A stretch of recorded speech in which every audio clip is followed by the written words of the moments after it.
চাকরি রক্ষার্থে অনেক সময় আমাদের অন্যায় করতে হয়। এক্ষেত্রে উপরস্থ কর্মকর্তার নির্দেশ পালন করার কারণে আমাদেরকে কোনো গুনাহ হবে? ভাইরা আমাদের অনেক ভাইরা আছেন যারা মনে করেন যে আমি তো আমার ডিউটি পালন করছি, আমি আর কি করব, আমি তো উপরস্থ বস বা কর্মকর্তার নির্দেশ রক্ষা করছি, আমি নিজে থেকে তো কোনো অন্যায় করছি না, অতএব এটার জন্য বোধহয় আমার কোনো দায় থাকবে না। পরিষ্কারভাবে তারা শুনে রাখেন, আল্লাহ রাব্বুল আলামিনের কাছে নির্দেশদাতার অপরাধের যেরকম বিচার হবে, নির্দেশ তামিল করে যিনি অন্যায় করেছেন, অপরাধ করেছেন, বাস্তবায়ন করেছেন, তারাও আল্লাহ তাআলা কি করবেন? বিচার করবেন। আল্লাহ তাআলা বলেছেন, তাআওয়ানু আলাল বিররি ওয়াত তাকওয়া ওয়ালা তাআওয়ানু আলাল ইসমি ওয়াল উদওয়ান। তোমরা ভালো কাজ, তাকওয়ার কাজে একে অন্যের সহযোগী হও, আর পাপ এবং সীমালঙ্ঘন, আল্লাহর অবাধ্য হওয়ার মতো কোনো কাজে কেউ কারোর সহযোগী হতে পারবে না। আমার আত্মীয় স্বজন, তার মুখের দিকে তাকে একটা অন্যায় করলাম, স্যার বলছেন নির্দেশ, তাই আমি চাকরি রক্ষার্থে করলাম, কোনো আল্লাহ তাআলার কাছে এই সমস্ত এক্সকিউজ কাজে আসবে না। এজন্য ভাই, যেই চাকরি করতে গিয়ে আপনাকে অন্যায় করতে হবে সেই চাকরি করবেন না। মানুষের একটা পেট পালার জন্য এত কষ্ট করতে হয় না। এই যে আল্লাহর পশু পাখি আছে, সাধারণ কুকুর শুকুর আছে, গরু ছাগল আছে, হাঁস মোরগ আছে, এরাও এদের পেট দেখবেন পেলে ফেলে এদের পেটের ব্যবস্থা হয়ে যায়। এরা কোনো চাকরি করে না, ব্যবসা করে না, আল্লাহ তাআলা তাদেরকে না খাইয়ে মারে ফেলেন না, আল্লাহ তাআলা রিজিক দাতা। অতএব একজন ইমানদার সামান্য একটু পেট পালার জন্য, সামান্য একটু পয়সার জন্য তিনি কারোর অন্যায় নির্দেশ মানবেন বা পালন করবেন, এটা তার দ্বারা কখনো কল্পনাই করা যায় না।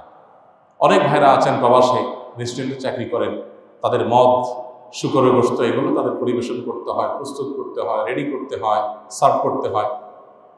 তারাও একই প্রশ্ন করেন যে আমাদের জন্য এটা জায়েজ হবে কিনা, আমি তো নিজে মদ পান করি না, আমি তো নিজে হারাম খাই না।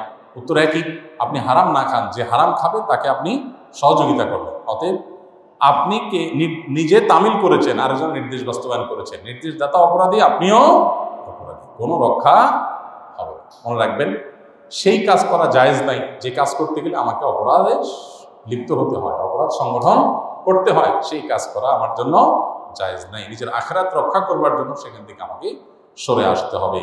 এবং এই বিষয়টি না বোঝার কারণে আমরা অনেকেই নিজের অপরাধগুলোকে আমরা অপরাধ মনে করি না। আমার কি দোষ, আমি তো হুকুমের গোলাম, তোমাকে তার গোলামি করতে কে নির্দেশ করেছে? লা তাআতা লিমাখলুকিন ফি মাসিয়াতিল খালিক।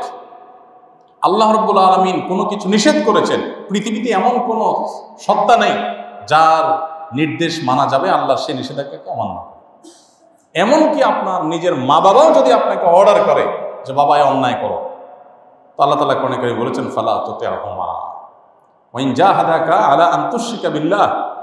আল্লাহর সাথে শরীক করো এই নির্দেশ যদি বাপ মাও দেয়, যেই কোনো অন্যায়ের কথা যদি বাপ মাও বলে, তাহলে ফালা তুতি'হুমা, তাদের ওই কথার অনুসরণ করা যাবে না, ওই কথা মানা যাবে না। অতএব বস তো বস, চাকরি তো চাকরি, জন্মদাতা মা বাবা যদি অন্যায় করতে বলে সেটা করা যাবে না। বিধায় আপনি হুকুমের গোলাম, আমি অর্ডার তামিল করেছি, এই কথা বলে আল্লাহর কাছে পার পাবেন। আল্লাহ তাআলা আমাদের সবাইকে সবসময় সততার উপরে, নিষ্ঠার উপরে পরিচালিত করার নিজেদেরকে আল্লাহ তাআলা তৌফিক দান করুন, এবং সব ধরনের অন্যায়, সব ধরনের অবিচার, সব ধরনের জুলুম, সব ধরনের গুনাহের কাজ, পাপের কাজ, যে থেকে বেঁচে থাকতে হবে। আমাদের অনেক ভাইরা আছেন ছোট ছোট চাকরি করেন, স্যার মদ খাবেন, নিজে মদ খায় না, স্যারের মদের বোতলটা গাড়ি থেকে এনে দিতে হয়। হ্যাঁ, তো এটা জায়েজ নেই, হারাম কাজ। যেই স্যারের নিয়মিত এই কাজ করা লাগে, ওই